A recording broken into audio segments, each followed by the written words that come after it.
오늘은요 수요일 시간이죠. 뉴스인사 프라임 빅데이터를 통해서 총선을 전망해보는 빅데이터 2024 시간입니다. 박진영 민주연구원 부원장 그리고 박혜성 티브리츠 대표 나와주셨습니다. 두 분 어서 오십시오. 네, 반갑습니다. 네, 오늘은 지난 시간에 이어서 용인 병지역구 가보겠습니다. 빅데이터 2024 용인 병지역구 분당 바로 아래, 분당 아래 천당인가요? 분당 위에가 천당이죠. 천당인데, 네. 한상규 의원이 여기가 사선했던 곳인데요. 네. 현역은 민주당의 정춘숙 의원입니다. 지난 선거 통계로는 파란색이 많았는데 이번에는 사실 어떨지 모르겠습니다. 여기 좀 설명을 들어볼까요? 여기가 그 죽전이 빠진 수지 쪽인데요. 과천 분당과 더불어서 소득과 생활 수준이 가장 높은 지역입니다. 소위 말해서 용인에서도 가장 부가 높은 지역이고요.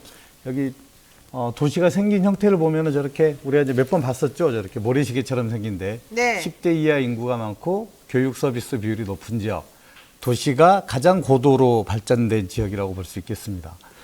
인구를 보면은 26만이더라고요. 4년 전에 비해서 2만 명 정도가 줄었는데 거주자 연령대로는 40대, 50대, 30대, 20대 순입니다. 와, 생산 인구들이 많이 높고 그러니까요. 많고 전체 네. 인구수도 높고 네. 그러니까 발전하는 도시군요. 굉장히 발전한 도시고 특히 40대 인구 생산 연령대가 가장 높고 뭐 키즈만 가구도 20% 정도로 상당히 높고요. 좋네요, 아주. 예, 그리고 뭐 직업군을 보면은 대기업 종사자가 24%입니다. 그러니까 이 동네는 4명 중에 1명이 대기업 다니고 있어요. 그리고 평균 소득이 그래서 448만 원. 매우 높네요. 예, 경기도 평균이 그때 말씀드렸죠. 327만 원.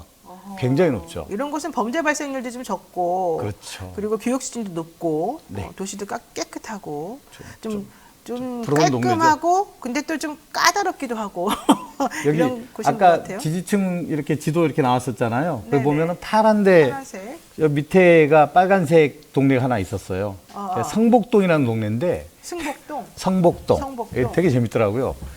여기 이 동네 거주민들의 22%가 급여소득자들 중에 22%가 연봉이 7천만 원이 넘습니다. 오, 이 그렇게 동네는 높아요? 네, 이 동네는 20평대 아파트 한 채가 없어요. 40평대 이상 비율이 70%. 굉장히 특이한 지역입니다. 그래서 저기는 선거 때마다 거의 그 보수 정당 득표율이 거의 강남에 버금갈 정도로 분당보다 더 보수 지지자들이 더 많이 거주하는 특이한 지역입니다. 야, 진짜 솔직히 좀 소득 수준별로 민주당과 국민의힘을 지지한 사람들이 이렇게 아주 그냥 명확하게 나눠진다는 게 좀 씁쓸합니다, 솔직히. 그럼 어쩔 수 없는 거예요. 어쩔 수 없어요. 정당이라는 것이 본질적으로 이익 대변이라고 하거든요.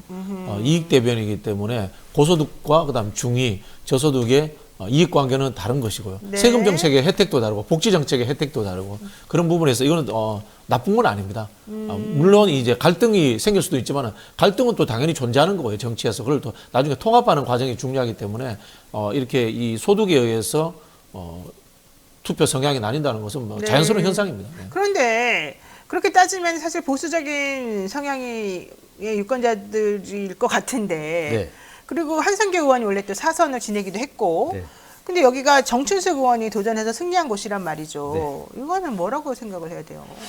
여기 보니까 이제 진보 핵심 지지층이 한 4만 1,000명 정도 되고 보수는 한 2만 1,000명. 그러니까 오히려 그 진보가 훨씬 진보 핵심 많네. 지지층이 굉장히 많아요. 근데 아까 우리가 뭐 소득 수준에 따라서 뭐 정당이 이익을 대변한다 이런 것도 있지만 네. 또 이제 그 투표 성향 결정하는 데 있어서 이제 학력 수준이라든지 연령대 이런 것도 굉장히 중요하거든요. 앞서 말씀드린 대로 여기가 40대, 50대, 30대 비율이 높아요. 이 사람들이 보면은 진보 정당을 지지하는 핵심 연령대거든요. 그래서 그런 것들이 복합적으로 작용했다고 볼 수 있겠습니다. 그 민주당이 바뀐 거죠. 민주당이 과거에는 이제 중산층과 서민의 정당이라고 하면 서민이 앞서 있었어요. 네. 근데 지금 민주당이 이제 중산층 정당이 된 겁니다. 그래서 이제 강남 좌파 이야기도 나온 거고요. 과거에 이제 아파트 평수로 민주당이 20평대라고 했다면 지금은 이제 30평대까지도 민주당을 다 지지합니다. 고학력층들이. 그래서 실제로 민주당이 가지고 있는 성향이 부르주아 정당, 보보스 정당, 이런 이야기를 듣기도 합니다. 이게 장점이기도 이제 그 지지층이 확장됐다는 측면에서는 장점이기도 하고 정체성이 과거에 있어서의 진보적 색채가 좀 얕아졌다는 측면도 있긴 하지만은 우리 사회적 현상 자체가 광남 좌파 현상이 생긴 거예요. 그러다 보니까 폭이 넓어져서 여기에서 민주당을 지지하게 된 거고요.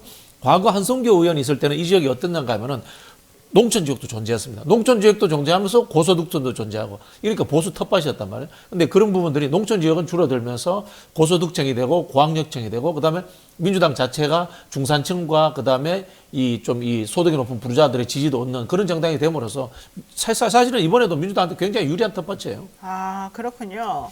자, 그럼 이제 대진표를 좀 봐야 되지 않겠습니까? 네. 그런데 여야 후보 윤곽을 살펴보게 되면 국민의힘은 비례대표 현역 서정석 의원이 공천 신청을 했다가 컷오프가 되고 윤석열 대통령 사법고시 연수원 동기 고석 전 고등군사법원장이 공천을 받았어요. 근데 민주당은 아직은 확정이 안 됐어요. 현역인 정춘숙 의원하고 부승찬 전 국방부 대변인이 경선이라고 하는데 이제 금방 결정이 나겠죠. 누가 더 유리합니까 지금 현재로서는? 민주당 경선에서. 네, 민주당 경선에서. 민주당 경선을 결정짓는 가장 큰 그 요인이 보니까 조직하고 인지도더라고요.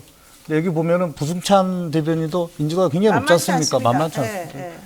섣불리 예측하기는 좀 어려울 것 근데 같아요. 김종대 의원이 사실은 부승찬 대변인을 도와주고 있더라고요. 제가 이제 개인적으로 국방 전문가라서 그렇죠. 개인적으로 물어보니까. 그리고 부승찬 대변인이 사실은 본인의 예전에 같이 있던 보좌관 출신인가 뭐 그렇다고 그러더라고요.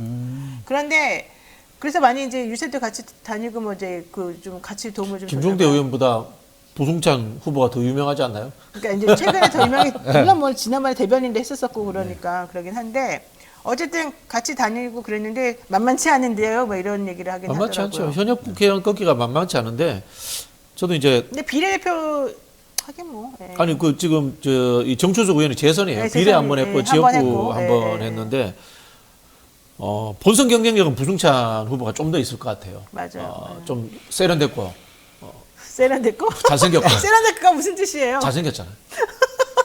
참네요. 정춘숙 정말. 의원 들으면 서운하시겠는데. 그러니까요. 두 분에 대해서 이제 평가한 적이 없습니다. 그래 뭐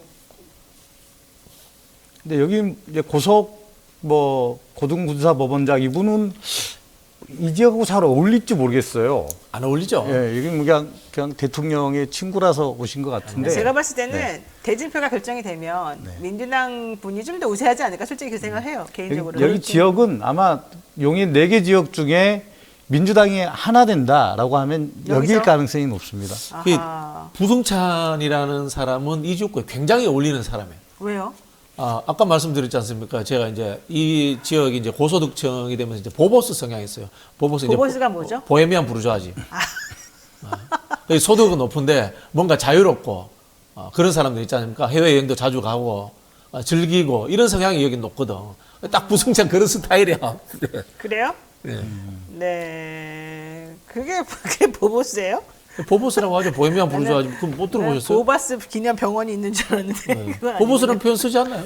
그 미국 같은데 왜 마케팅 하는 회사에서 이 계층을 그 소비자 계층을 한 60몇 개로 나눈 경우가 있어요. 그래서 이제 제1 타겟 같은 걸 보보스, 보헤미안, 네, 뭐 그런 것들이 용어가 있긴 합니다. 근데 그 좀 강남 좌파예요. 어, 쉽게 이야기하면. 상대적으로 좀 젊고 2016년도 총선을 한번 보세요. 분당이라는 데가 민주당이 늘 지던 데인데 2016년에 분당 가부를 다 민주당이 이고요. 네. 과천 의향도 이겨요. 그런 식으로 실제로 민주당의 지지층이 소득 상위로 계속 올라가고 있는 겁니다. 알겠습니다. 자, 어쨌든 내일 총선이 치러진다. 그러면은 빨강색, 파랑색. 여기 파란색 될 것 같아요. 파랑색이 될 것 같다. 네. 우리 전문가님도. 저한테는 데이터 가지고 설명하라고 불러놓고 이 꼭 끝에 가서는 작두를 타라고 하시더라고요. 아이, 그죠? 아까 그거 말씀드린 해야죠. 대로 네. 용인에서 4개 중에 하나 된다라고 하면 민주당이 될 만한 여기 지지세가 강한 지역이다. 이렇게 알겠습니다. 말씀드리겠습니다. 자, 그럼 좋습니다. 뭐 전략을 국민의 입장에서 어떤 전략을 가져가는 게 좋습니까? 그렇다면. 국민의힘 입장에서는 여기는 이익 투표를 하게 해야죠. 그때 말씀드린 대로 반도체 클러스터 가지고 지역 발전과 관련된 이슈를 만들어내야 되고 민주당 입장에서는 이제 뭐 역시 이제 정권 시판론을 가지고 압도를 해야 되겠죠. 근데 고석 전 군사법원장은 좀 너무 고루한 느낌이 좀 나지 않아요? 그러니까 이름 군사법원장이 아니 이름도 좀 그런데다가 이게 전 군사법원장, 고등 야. 군사법원 이게 지금 사실 이제 이건 안 거의 좋은 것 뭐 같은데. 전두환 노태우 시절의 경력 느낌이 나가지고 게다가 은근히 용인에 군인 출신들이 좀 있지 않습니까? 백군기 전 시장도 그렇고. 아이고 뭐 그닥 뭐 게다가 이게 좀 젊은 느낌이 나거든요. 사실 용인은. 근데 그렇죠. 대통령하고 딱 연결시켜가지고 사법연수원 동기 막 이러면 좀 그래요, 솔직히. 이 지금 용인이 말씀하신 이제 반도체 산업의 핵심이잖아요. 한국의 이제 실리콘밸리가 될 것 같은데 정부 입장에서는 이제 반도체 산업 클러스터 만들겠다 이렇게 하는데 국제적으로 보면은 반도체 망하게 하는 정권 심판 이렇게 가도 돼요. 그만하겠습니다. 자, 용인 정으로 가봅시다. 이탄희 의원이 불출마해서 무주공산이 됐습니다. 용인 정. 이탄희 의원은 왜 여기를 불출마한다고 선언했어요? 여기는 왜 맨날 나오기만 하면 다 불출마합니까? 그러니까 표창원 의원도 그렇고. 불출마 중에 가장 이해가 잘 안 되는 불출마가 왜 그래요? 이탄희 그러니까. 잘 모르겠습니다. 자, 어쨌든 지난 선거 통계지도 살펴보게 되면 죽전과 동백 신도시 지역 파란색이 많은 곳이고 현역은 민주당 이탄희 의원인데 사실 민주당 이탄희 의원이 지역구 관리 안 한다는 얘기도 사실은 많이 나왔고요. 표창원 의원도 그랬습니다. 아니 이 동네- 이탄희 의원은 그렇지 않아요. 아니에요? 지역 관리 제법 했어요. 어떻게 네. 했어요? 근데 왜 무책임하게 그러면 그만두는 거예요? 그렇게 그거 선거구제 목을 매가지고 또 연동형 됐잖아. 그러니까 근데 그럼 꼭 돌아가면 이렇게 되지. 어? 그리고 선거구에 계시는 지역 구민들이 얼마나 씁쓸하겠어요. 그러게요. 우리 네. 지역구를 두번 연속. 왜 버리나 두 번이나. 꽤 이거 괜찮은 기분- 분들이었는데 기분 나쁘겠어요. 자, 우선 분석을 좀 해주시죠. 여기는 이제 기흥구하고 수지구 일부를 관할하는 선거구인데 역시 여기도 10대 이하 인구가 많고 교육 서비스 비율이 높은 지역, 고도로 발전된 도시 형태를 가지고 있고요. 여기 인구는 22만인데 4년 전에 비해서 3만 명이 줄었습니다. 또 거주자 연령대는 역시 굉장히 젊은 도시입니다. 40대, 50대, 20대 순. 그리고 20대 다음에 또 10대예요. 그래서 10대 여기는 이게 교육에 대한 그 열의도 굉장히 높고 초등생 키즈맘 가구 비율이 19%. 여기도 대기업 종사자가 여기도 한 20% 됩니다. 평균 소득은 409만 원. 역시 경기도 평균에 비해서 굉장히 높고요. 경기도 직장인 중 연봉 7천만 원 이상 비율이 7.5%인데 이 지역은 14%, 2배 정도 되죠. 그리고 이제 분당과 인접한 보정동이 있는데 이 동네가 아파트 가격이 가장 높습니다. 제곱미터당 454만 원, 그러니까 평당 한 1,300만 원 정도 하네요. 그래서 여기도 만만찮은 동네다. 그리고 지지층 분석을 보면은 진보 핵심 지지층이 38,000, 보수도 역시 38,000입니다. 어머나. 그리고 여기는 스윙보트가 굉장히 많은 지역입니다. 그래서 후보가 누구냐, 그리고 선거 구도가 어떻게 되느냐에 따라서 승패를 가름하기가 굉장히 어려운 동네입니다. 제가 봤을 때는 인물이 매우 중요할 것 같아요. 여기는 후보가 중요할 것 같습니다. 후보가 누구냐, 후보가 좀 내가 존경할 만하고 좀 괜찮은 인물이 오느냐 이거 따라서 많이 달라질 것 같은데. 동의합니다. 예, 이게 그냥 막 휩쓸려가지고 그냥 무조건 당보고 찍어주는 그런 곳은 아닌 것 같고 네, 네. 오히려 이런 식이라면 기권도 많이 나올 것 같고. 야, 이렇게 되면은 당에서는 매우 이 선거 전략 짜기가 어려울 것 같은데. 여기가 지금 대진표를 살펴보게 되면 국민의힘은 영입인사 강철호 전 현대로보틱스 대표이사 이분이 공천이 됐고 민주당 박성민 전 최고위원이 도전장을 냈습니다만은 청년비서관도 지냈죠. 근데 이분은 너무 약해서 저 같으면 이분 안 찍을 것 같아요, 솔직히. 아니 솔직히 말해서 이 동네에 있는 분들이 박성민 전 최고를 찍겠습니까? 나보다 나이도 어리고 경험도 없어 보이는 이런 분을? 현대 로보틱스 대표이사 공천은 국민의힘 잘한 것 같아요. 제가 그러니까 보기에는 오히려 지역에 어울리는 강철호 사람, 지사를 상당히 어울리는 찍는 사람이다. 게 맞죠. 그런 왜냐면 생각이 연륜이나 들고. 이런 걸 봤을 때. 뭐 박성민 전 최고위원이 이 국민 경선이라는 거 여론조사 경선을 이야기합니다. 여론조사 경선에서 후보가 되기가 쉽지 않을 거로 봐요. 저는. 그러니까요. 저는 이거는 좀 잘못인 미스인 것 같은데 여기 버리겠다는 뜻밖에 안 되는데요. 민주당 지지자들 입장에서는 좀 안 좋을 것 그렇진 같은데. 않죠. 그렇진 않아요? 네. 밭이 나쁘지 않으니까 아니, 해볼만 하죠. 누가 되느냐에 따라서. 그러면 박상민 전 최고위원 말고 누가 있어요? 저는 민주당에서도 좀 뭐 경제 관련되는 사람이 갔으면 보내야죠. 좋겠어요. 여기 이현욱 경기주택공사 사장이 그것도 지원하지 그렇게 나쁘지 않았습니까? 네. 네, 아니, 그렇게 경쟁하다가 이 국민 경선 지역으로 묶었죠. 그럼 추가 모집을 공모를 더 합니다. 그렇죠. 이거는. 추가 모집을 하죠. 그러니까 아직은 지금 나도 민주당은 가볼까? 대진표가 안 나온다는 거죠. 본인은 어떻게 되는 거예요? 지금 여기서 잘린 겁니까? 말할 수 없죠. 말할 수가 없어요? 예. 뭐 얘기가 진행되고 있는 것 같은데요. 아, 잘 이쪽으로? 모릅니다 저는. 아니. 어디 한강 떠다니다가 어디 얘기되고 있는 거 아니에요? 한강 제가 떠다니다가. 한강 오리알이잖아요 제가. 근데 제가 봤을 때 박진영 부원장은 여기는 안 어울려요. 제가 생각보다 경제에 대해서 좀 압니다. 너무 무시하지 마십시오. 본인 주장 아니에요? 아니 왜냐하면 국가균형발전위원회라는 데가 공간개발하고 산업부소관으로 경제부처예요. 근데 이미지가 남들이 알아줘야지. 죄송합니다. 이거 그냥 제 개인적인 생각인데 네, 죄송합니다. 저의 생각 같은 사람들이 많겠죠. 네. 근데 좀 어필을 해보세요 그러면. 저 그 용인이라는 도시가 굉장히 재밌는 게 보통 이제 서울 수도권의 이제 베드타운들이 자기 정체성이 없어요. 용인 정체성이 있는 도시야. 여기 베드타운이요? 베드타운이죠 어쨌든 정체성이 있는데 이 그 베드타운인데 여기 어떻게 되면 자족 도시로 발전하고 있는 거예요. 반도체 클러스터가 만들어지면서. 근데 제가 말씀드렸지만 클러스터 업무 담당자입니다. 어허. 국가균형발전위원회라는 데가 클러스터 문제, 그 다음에 혁신도시 이런 걸 만드는 국가기관이에요. 이런 거 클러스터 결정할 때 최종적으로 다 국가균형발전위원회로 옵니다. 그런 일을 제가 담당을 했어요. 근데 공모하실 거예요? 그래서 네? 공모하시겠다는 겁니까? 아니 이제 당에서 하라고 해야지 제 마음대로 하는 게 있습니다. 아니 저는 그런 공모를 사람이 여기 아니잖아요. 보니까 국민 추천제더라고. 제 추천을 추천해 주세요 그러면. 변호사님 제가 저는 안 할 건데. 안 할 거예요. 저는 이분이 추천해야 돼요 저희가. 이렇게 해달라는 것 같은데. 그러면 경쟁력이 있다고 스스로 생각하세요? 그러면 제가 해드릴게요. 네네. 될 만한 데를 밀어줍시다. 이렇게 우리 고생했는데. 아니 근데 참 이런 도시는 사실 시장 잘 뽑아야 돼요. 국회의원도 중요하지만. 용인시장은 사실은 되게 이 동네에는 사실 좋기도 하지만 저는 양날의 검이라고 봐요. 매우 힘들 수도 있을 것 같아요. 용인시장 같은 이번에 한 번 경우에는 걸렸어요. 정말 그 차라리 고위 경제부처 관료 이런 사람이 하는 게 훨씬 나을 수 있어요. 김동연 같은 사람 이런 사람이 하는 게 훨씬 나을 수 있어요. 맞아요. 뭐 저기 솔직히 그 뭐 특정 직군을 이야기했으면 공무원들 중에 특화된 부처에서 일하는 사람들 별로 잘하는 게 없어요. 근데 일반직 경제부처 공무원들은 웬만한 거 다 할 줄 알거든. 그래요? 네. 지난주에는 김민기 의원 용인시장 하면 좋겠다고. 잘할 것 같아요. 하시더니. 네. 근데 그분은 좀 더 큰 물에서 놀아야 되는 거 아니에요? 용인시장은 너무 좀 그렇잖아요. 작은 거 용인시장 아니에요? 인구가 100만인 거, 아, 100만이고 실제로 이제 기초지자체 큰 데가 광역도보다 권한이 더 커요. 그러면 하세요 그냥. 할 수 없다. 용인시장요? 아니, 뭐 용인 지금 당장 선거도 없는데. 우리가 용인 쭉 봤지만 이게 네. 소득 수준이 굉장히 높고 네. 유권자들의 수준이 굉장히 높아가지고 잘 어울릴지 좀 봐야 됩니다. 아니 그거는 괜찮죠. 이분이 되게 똑똑하신 분이고 국민 그렇지 않습니까? 그러니까 아니, 뭐 서서히 그렇진 스며든 않아요. 거예요. 본인이 계속 똑똑하다 이러는데 옆에서 스며드신 거예요. 우리가 그게. 그래도 예. 말려- 아니, 사실 알려드려야 이제 정치 이야기를 덜 해야 돼. 정치 말고 저도 경제, 정책 이런 걸 좀 그렇지, 물어주세요. 그렇지. 네. 괜찮아요. 뭐 국가 균형 발전 이런 거 하실 때 괜찮은 것 같아요. 아니 그- 그 정책을 맞아요. 또 잘 짜니까 네, 잘 네. 아니까. 예. 근데 그런 주장을 여기서 사실 박진희 평론가가 스스로 한 거 말고는 남들한테 들어본 적이 없다는 게 함정이 아닌가? 죄송합니다. 네, 다른 사람들이 좀 말해줬으면 늘 제가 낮은 자세로 임하겠습니다. 예. 근데 국민 경선은 어떻게 하겠다는 겁니까?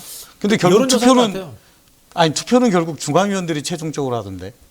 국민 경선을요? 네네. 아, 그렇게 합니다. 그건 몰랐네요. 그 국민 추천을 받아서 최종적인 투표는 중앙위원들이 모바일 투표를 한다고 그러더라고요. 그래서 이걸 이름을 국민 경선이라고 하는 게 맞나? 국민 경선은 제가 알기로는 여론조사로 알고 있습니다. 네. 여론조사 경선으로 알고 있어요. 그러니까 여론조사가 민주당 모바일 당원 당규에는 그렇게 전화해가지고- 되는 걸로 알고 있습니다. 전화해가지고 듣는 거 아니에요? 네네네. 당원이에요? 아닙니다. 아니죠? 네. 우린 도움이 안 되네요. 저도 당원이 아니라서. 아휴, 참 우리는 도움이 하나도 안 되는 사람들이네요.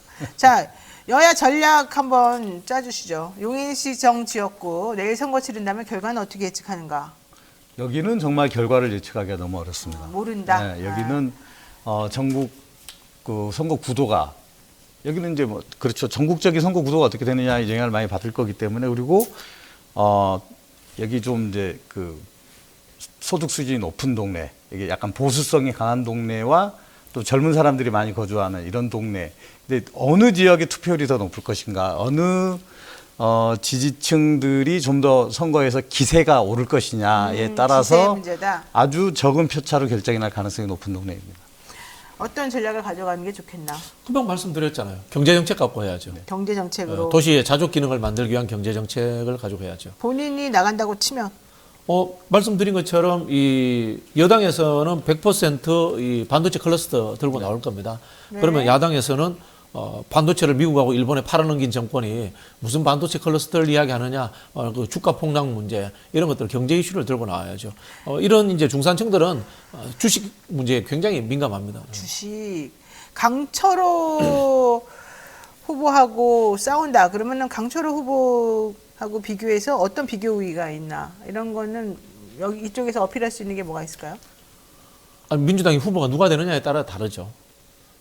그러니까 그걸 어필할 수 있는 사람은 이제 내세워야죠. 그렇죠. 금방 말씀드린 것처럼 산업 정책이라든가 하다못해 이게 이제 공간 개발, 국토 개발이라든가 이런 것들에 대한 이해도가 있는 분이 출마하시는 게 낫죠. 결국은 이제 국힘에서는 이제 그 전략으로 가겠다라고 그렇죠. 강철호 후보를 이제 결정한 거고, 민주당 입장에서는 결국 야당이지 않습니까? 정치적 메시지로 갈 수밖에 없습니다. 그러니까 네. 사실 내가 보기에는 이런 메시지는 여당 전략인데 네.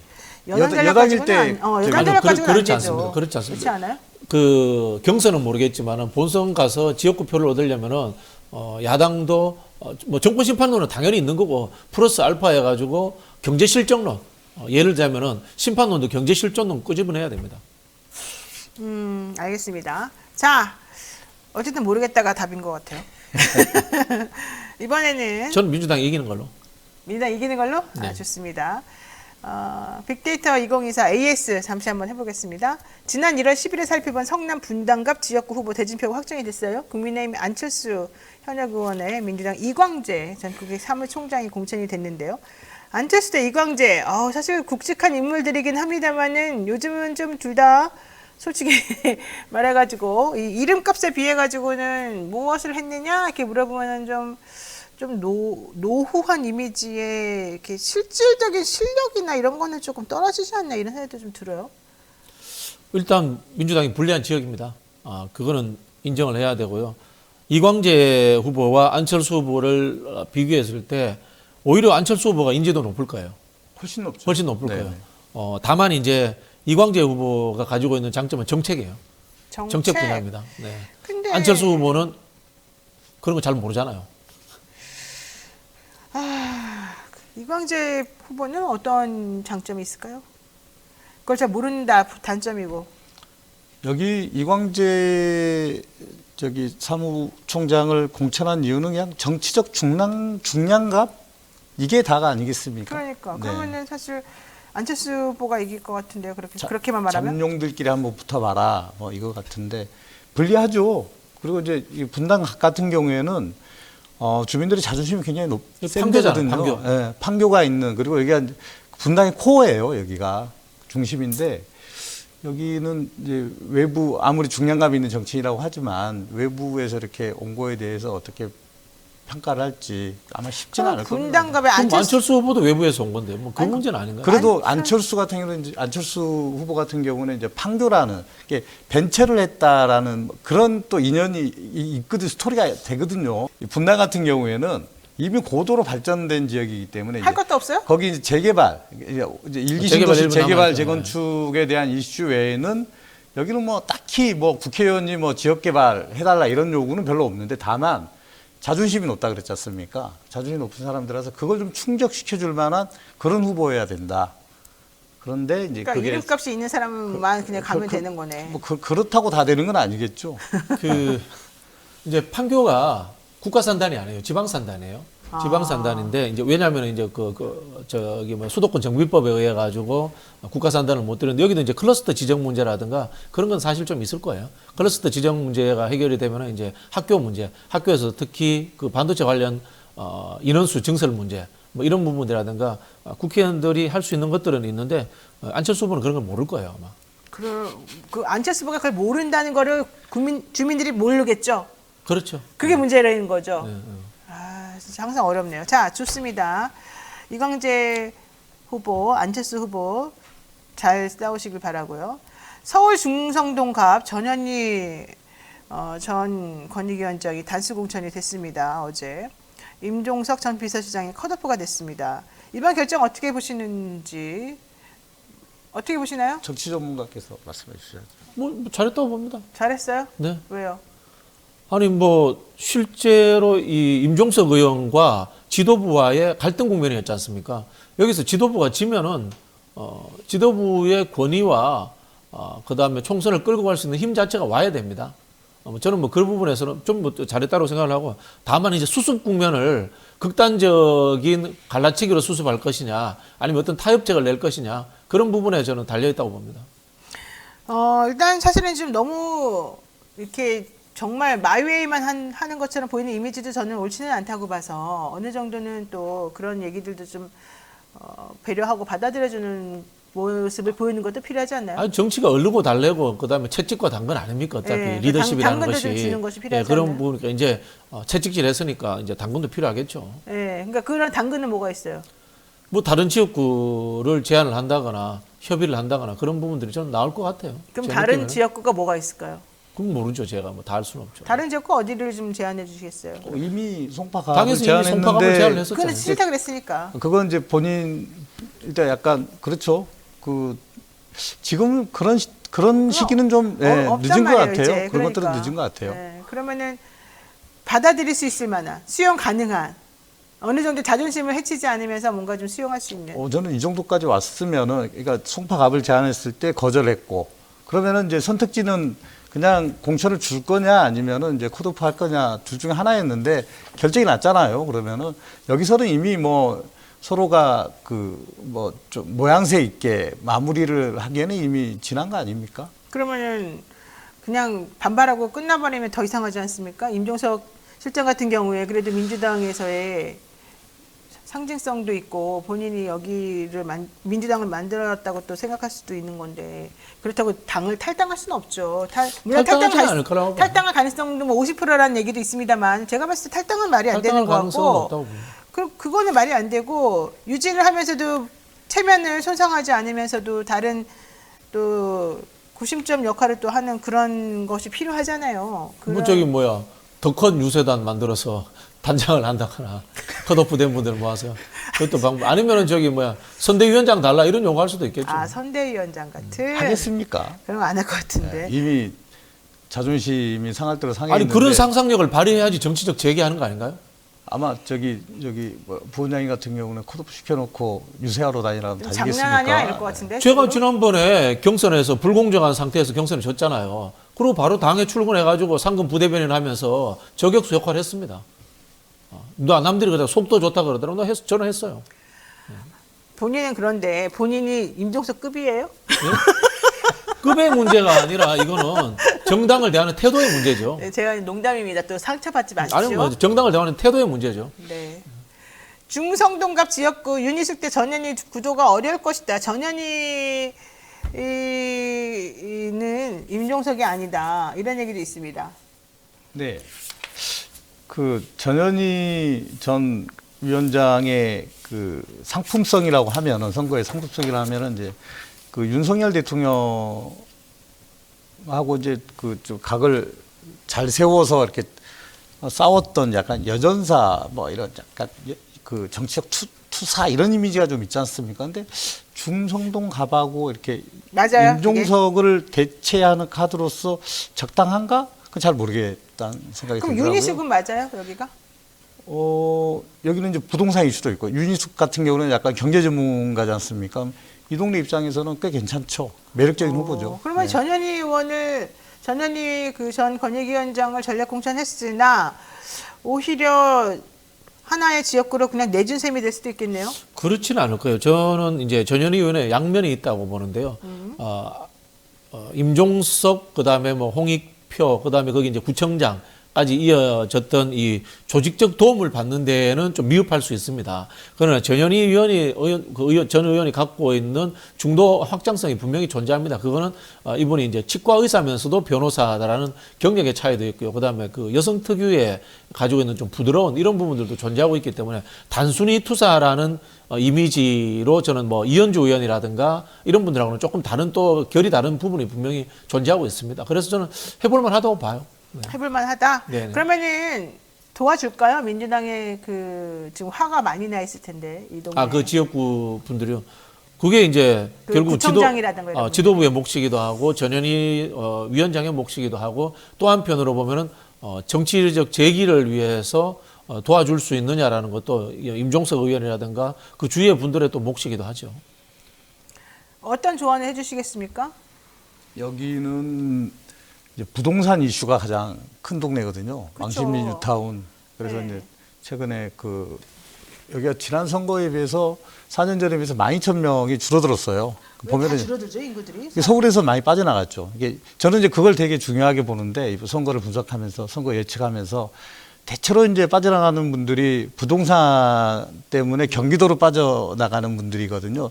그 이제 민주당 지지층일 가능성이 높고 그래서 인구 구성 비율이 많이 바뀌었을 것이다. 지난 선거에 비해서 그래서 쉽지 않을 거다라고 판단합니다. 그러니까 이번에 전체적으로 민주당이 쉽지 않겠네요. 서울 수도권. 그러니까 공천 과정에서의 이런 갈등을 어떻게 잘 우리 민주당 지지층들에게 설명하느냐 이게 매우 중요한 과제인 것 같습니다. 왜냐하면 그 스윙 보터들의 규모라는 게 그렇게 크진 않거든요. 이 선거에서는 뭐 보수 정당 찍었다, 다음 선거에 진보 정당 찍었다 이렇게 왔다 갔다 하는 사람들 많지 않습니다. 저는 오히려 선거의 승패를 가르는 건 어느 지지층에서 더 투표장이 더 많이 나오느냐 기세거든요. 그랬을 때 지난 민주당에서 대선 후에 치러진 서울시장 선거에서 굉장히 크게 졌지 않습니까? 그게 투표율이 갑자기 윤석열 이재명 찍었던 사람들이 갑자기 오세훈을 찍은 건 아니거든요. 이재명 찍었던 사람 투표장에 안 나와서 그렇게 된 겁니다. 그래서 그런 일이 있으면 안 되겠죠. 그러려면 뭔가 유권자들에게 이 공천 과정에 대해서 잘 설명하고 이해를 구하고 또 하나로 통합하고 그런 정치적인 작업들이 좀 있어야 되지 않을까 싶습니다. 알겠습니다. 네, 뉴스인사 프라이 매주 수요일 코너 빅데이터 2024 저희가 한번 이런저런 AS까지 하면서 분석을 해봤는데요. 오늘은 여기까지 정리를 해보겠습니다. 두 분 오늘 말씀 고맙습니다. 감사합니다.